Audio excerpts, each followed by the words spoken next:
Bonjour chers amis internautes de ISO TV. Aujourd'hui nous avons le plaisir de recevoir Ismaël Ali pour discuter sur la méthodologie de la géographie. Ismaël, bonjour. Oui, bonjour Mao. Et pouvez-vous nous expliquer un peu l'importance de la méthodologie de la géographie? Du commentaire. Alors, le commentaire de géographie a un objectif précis. Il permet à l'étudiant voilà, le correcteur ou en tout cas les professeurs, s'ils donnent cet exercice, c'est pour mesurer les capacités d'analyse, d'interprétation de l'élève ou bien du candidat. Donc voilà l'objectif du commentaire de géographie.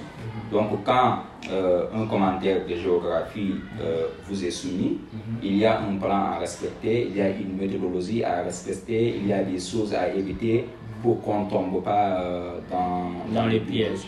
Bon, concernant la méthodologie, étant donné qu'on parle de la méthodologie du commentaire en géographie, est-ce que c'est la même méthodologie quand on doit faire un commentaire, par exemple, dans d'autres matières? Alors, chaque exercice a sa propre méthodologie. Quand on prend la dissertation en philosophie, elle a sa méthodologie. Quand on prend la dissertation de culture générale, pareil. Le commentaire de géographie également a sa méthodologie. Mais toujours, les parties restent les mêmes. C'est l'introduction, le développement et la conclusion. Le plus souvent, un commentaire de géographie porte sur un ensemble de documents. Les documents peuvent être des tableaux, peuvent être des images, peuvent être des textes. Donc, dans un premier temps, le candidat ou en tout cas l'élève à qui on a soumis le commentaire de géographie doit, dans un premier temps, présenter chaque document, dire son auteur, sa source et s'il y a sa date d'édition, sa maison de publication. Donc, chaque document doit être présenté et on doit également présenter le thème contenu dans le document. Donc avant ça, j'ai eu un élément fondamental. Souvent, les documents qui sont soumis à l'élève ou bien au candidat, ces documents ont en commun une thématique générale ou un thème général, une idée générale. Il faut d'abord identifier l'idée générale, c'est-à-dire dire que les documents parlent de, par exemple, la mondialisation ou de je ne sais pas quel thème. Donner l'idée générale et puis après avoir donné l'idée générale, s'il est nécessaire de la définir, vous la définissez. Si par exemple c'est la mondialisation, vous avez les documents qui nous sont soumis où notre étude porte sur la mondialisation et la mondialisation est définie comme étant telle chose, telle chose, telle chose, vous donnez la définition. Et puis dans la petite seconde partie ou deuxième partie, vous devez impérativement présenter chaque document et donner son thème général. Et puis après la présentation du document, il faut donc faire le plan. Donc là, on est dans l'introduction. Il faut faire le plan, annoncer le plan, dire que vous allez répondre aux questions dans l'ordre qu'elles ont été posées. Donc voilà l'introduction du commentaire de géographie. Puisque vous avez parlé de la méthodologie, puisque vous avez parlé de l'introduction du commentaire de géographie, vous avez aussi évoqué en substance donc, les éléments ou bien les parties, y compris l'entrée en matière. Mais si par exemple l'étudiant est en face d'un commentaire de géographie et qui doit situer les parties, combien de parties l'étudiant doit faire au niveau de l'introduction? Alors, on peut dire 3 parties. C'est comme la dissertation. Amener le sujet correspond ici à dégager l'idée générale des documents, de l'ensemble des documents. Comme je l'ai dit tantôt, le plus souvent, on vous donne un ensemble de documents qui parlent d'une seule thématique, ou plus connu d'un seul thème. Thématique et thème, c'est la même chose. Alors, vous devez donner le thème général. J'ai pris un exemple, la mondialisation. Donc, vous dites que notre étude porte sur la mondialisation. Donc, vous avez donné l'idée générale du commentaire. Et puis, si vous pouvez définir l'idée, la mondialisation, vous la définissez. Alors, vous passez à l'étape suivante. Il s'agit de présenter les documents qui vous sont soumis. Ça, c'est la deuxième. Et la troisième, annoncer le plan. Annoncer le plan veut dire justement que vous allez annoncer que vous allez répondre aux questions qui ont été posées dans l'ordre. Et puis, les questions auxquelles vous allez répondre constituent justement le développement. Donc, est-ce qu'on peut s'attendre à voir ou bien à demander à ce que l'étudiant fasse ce qu'on appelle une problématique dans un commentaire? Non, ce n'est pas nécessaire de faire une problématique dans ce commentaire. Alors, ce qu'il faut faire, c'est respecter ces trois parties-là, ces trois sous-parties-là qui sont inclus dans l'introduction. Donc, il s'agit de dégager, comme je l'ai dit, et de présenter les documents, et puis annoncer. Annoncer les plans, c'est juste dire que nous allons répondre. C'est juste une phrase de transition. Mais ça doit être cohérent. L'introduction et le développement et la conclusion donc, doivent être cohérents. Donc, il suffit juste de dire que vous allez directement répondre aux questions. Et bon, si vous voulez, on peut entrer dans le... Est-ce que toutes les parties sont obligatoires? Alors, effectivement, peut-être la définition, comme je l'ai dit, s'il n'est pas nécessaire de définir l'idée générale, il n'y a pas de souci, vous pouvez ne pas définir. Vous pouvez juste tirer l'idée générale et puis vous passez à la deuxième partie. Donc, il faut obligatoirement, avant de faire un exercice, il faut donc l'entrée en matière, et ça, on l'appelle accroche, entrée en matière. Mais réellement, le véritable problème ou les véritables questions se trouvent dans le développement. Parce que dans une dissertation, dans un commentaire de géographie, on vous pose un ensemble de questions. On ne vous demande pas de présenter ça. C'est vous qui devez avoir, disons, la capacité de présenter le document, de tirer l'idée générale pour montrer au correcteur que vous avez parfaitement compris les documents qui vous sont soumis. Nous allons aussi revenir, toujours, ou bien rester toujours dans la partie, ou bien dans la première partie, y compris la présentation. Au niveau de la présentation, l'auteur, ou bien l'étudiant, l'élève, voilà, doit présenter l'auteur du texte. Alors, chaque document a sa source. Et maintenant, généralement, après la présentation du document, on met la source ci-dessous. Alors, on dit source telle année. Maintenant, c'est ce que vous allez reformuler en une phrase. Auteur, telle personne, maison d'édition, souvent c'est là-bas. Mais est-ce que forcément l'élève doit connaître la biographie et la bibliographie de l'œuvre? Alors là, c'est commentaire en histoire, mais ici c'est géographie. Généralement, les auteurs en géographie nous sont inconnus. Et souvent, ce sont des personnes morales. C'est la Banque mondiale, c'est le FMI, c'est des sources qui portent sur des données, sur des cartes réalisées par une ONG, par une agence, etc. Si cette étude ou ce texte est publié par une ONG, par une agence, donc vous dites que voilà, le document qui nous est soumis est publié par le Bureau international du travail, l'Organisation mondiale de la santé, l'Organisation des Nations unies, etc. Donc ce sont des personnes morales. Et si on peut les présenter, il n'y a pas de souci. Sans pour autant entrer dans les détails, quoi. Voir la date. Vous dites l'auteur, pour sa date de publication et vous passez. Ok. On va aussi aborder le développement. Mais avant juste de parler du développement, on va parler aussi du plan. Bon, contrairement à d'autres typologies de commentaires, combien de parties le plan doit être fait dans un commentaire de géographie? Alors, c'est l'introduction, le développement et la conclusion. C'est comme la dissertation. Mais au niveau du plan, en fait. Par exemple, est-ce que le plan doit être composé de 2 ou combien de parties, en fait? 3 parties. 3 parties. 3 parties, l'introduction, le développement et la conclusion. Non, le plan, je veux dire. Par exemple, vous avez parlé au niveau de l'introduction. Oui. L'introduction doit être composée de 3 parties. La présentation, l'idée générale et le plan. Oui. Donc forcément, quand vous devez établir le plan, vous devez soit avoir un plan à un nombre de parties. Le plan, c'est quoi? C'est la réponse aux questions. C'est-à-dire, dans un commentaire de géographie, on vous donne 4 ou 5 questions. Maintenant, c'est vous qui devez avoir l'intelligence de faire la présentation que je viens de parachever, l'introduction. Maintenant, le plan, vous dites juste que nous allons répondre aux questions dans l'ordre qu'elles ont été posées. Et puis vous passez à la réponse des questions. Bon, il y a des questions qui suivent. Je vais reformuler peut-être ma question en donnant un exemple. Par exemple, moi qui dois faire un commentaire juridique, je donne l'exemple d'un commentaire juridique. Au niveau du plan, je dois faire un plan en sorte que j'aurai un grand 1 et un grand 2. Est-ce que c'est le cas avec le commentaire en géographie? Non, c'est bon. Bon, je vous ai compris, c'est vous qui ne m'avez pas compris. C'est-à-dire le plan, c'est un ensemble de questions qui vous sont soumises. Vous avez fait l'introduction. Et puis au niveau du plan, vous allez dire juste, nous allons répondre aux questions. Parce que là, vous n'avez pas encore commencé. Hein. Tout ce que vous avez fait jusque-là, c'est juste une accroche, entrer en matière. Mais les questions ne sont pas encore répondues. Maintenant, vous allez dire, nous allons répondre aux questions dans l'ordre qu'elles ont été posées.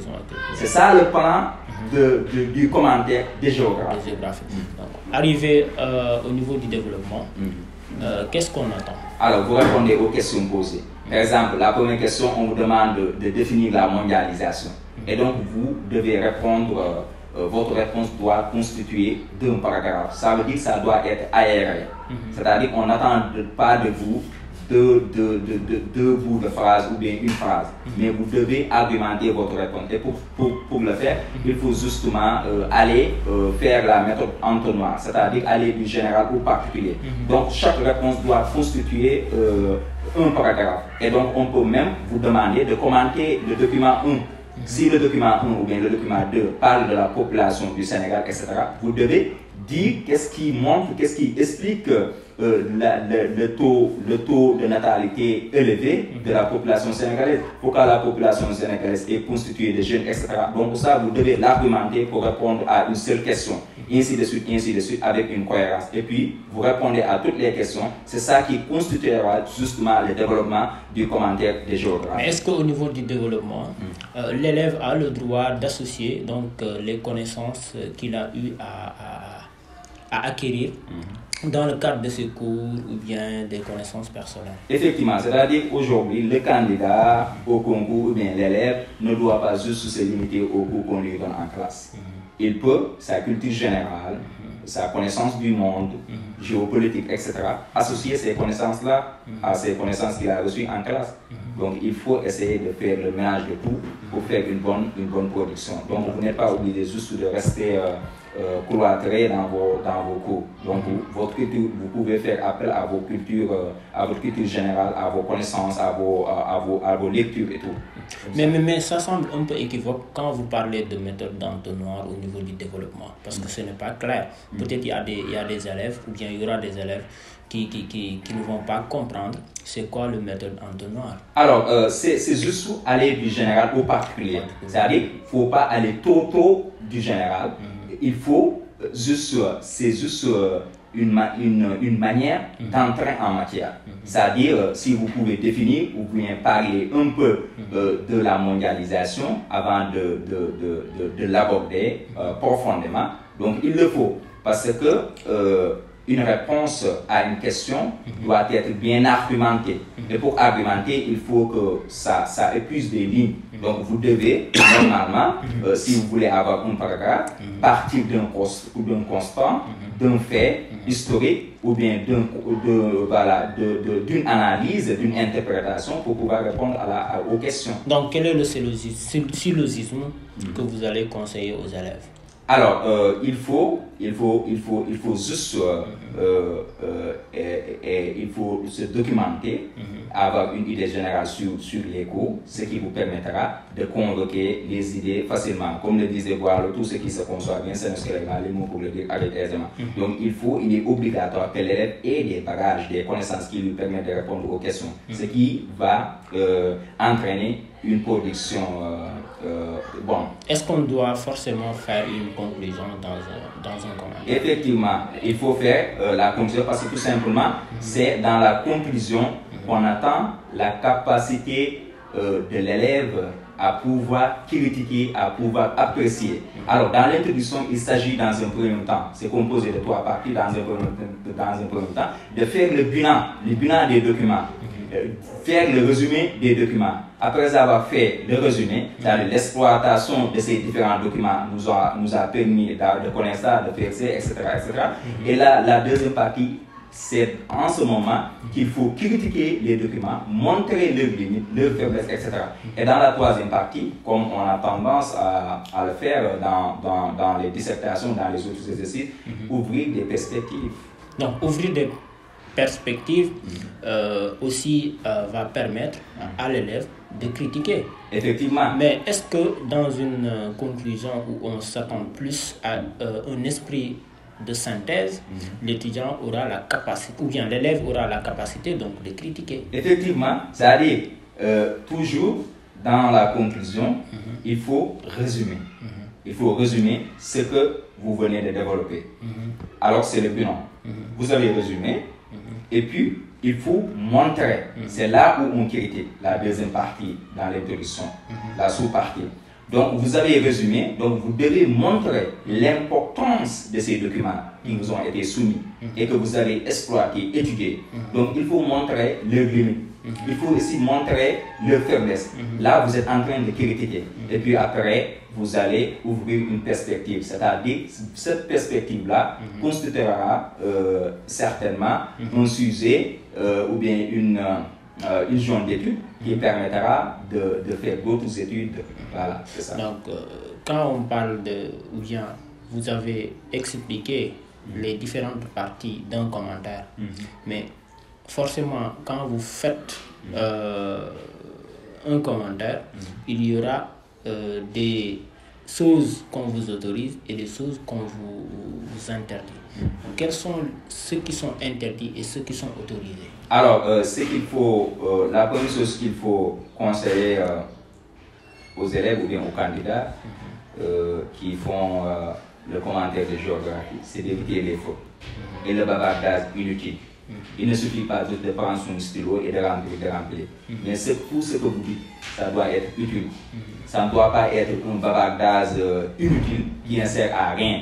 Alors vous parlez pour parler, mais vous ne parlez pas de connaissances. Alors donc tout ce que vous dites, tout ce que vous commentez, ça doit être en rapport avec votre sujet, avec les documents qui vous ont soumis. On ne peut pas vous parler de mondialisation et puis vous parler de guerre froide ou bien de guerre je ne sais quoi. Donc ça doit avoir des liens. Donc il faut aussi faire en sorte que le document soit présentable, lisible et montrer, séparer les parties. Il ne faut pas aussi, vous n'avez pas besoin d'écrire introduction, développement, conclusion. Dès que vous entrez en matière, le correcteur saura que l'introduction commence ici et se termine ici. Le développement commence ici et se termine ici. La conclusion commence ici et se termine ici avec l'utilisation de certains mots. Par exemple, quand vous dites en définitive, en somme, là on sait que vous êtes en train de résumer.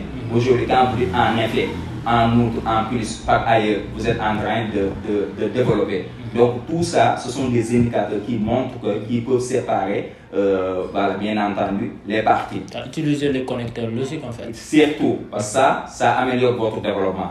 Là où vous devez amener une contradiction, il faut utiliser, il y a des contradictions fortes, il y a des contradictions moins fortes, comme par exemple quand vous dites cependant, c'est une contradiction un peu forte. Quand vous dites néanmoins, c'est léger. Tout ça, ce sont des éléments qu'il faut savoir parce qu'il faut aussi la maîtrise de la langue. Ça joue. Oui. Aussi, vous avez parlé de faute.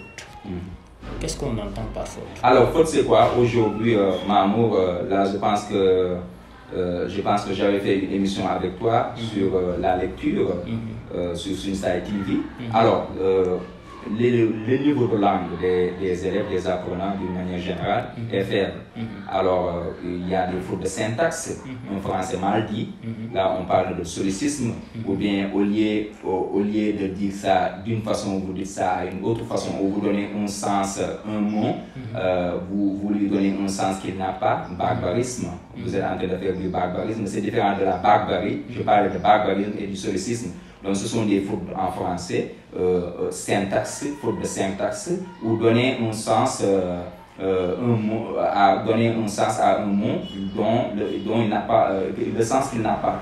Donc quand vous faites ça, et puis le correcteur peut être ça peut l'ennuyer et puis voilà, il passe à autre chose. Donc il faut éviter ça avant d'écrire une expression ou bien un mot, il faut bien réfléchir et savoir comment l'écrire. Donc il faut être simple. Bon, Ismaïla, j'espère que ça a été un plaisir. Et les explications étaient très claires. Merci beaucoup. Je vous demande d'expliquer ou bien de dire vos derniers mots pour qu'on puisse boucler la boucle. Alors, merci beaucoup. Ce genre d'émission est intéressante dans la mesure où, en tant qu'enseignant, en tant que j'ai été élève, je suis étudiant comme vous aussi.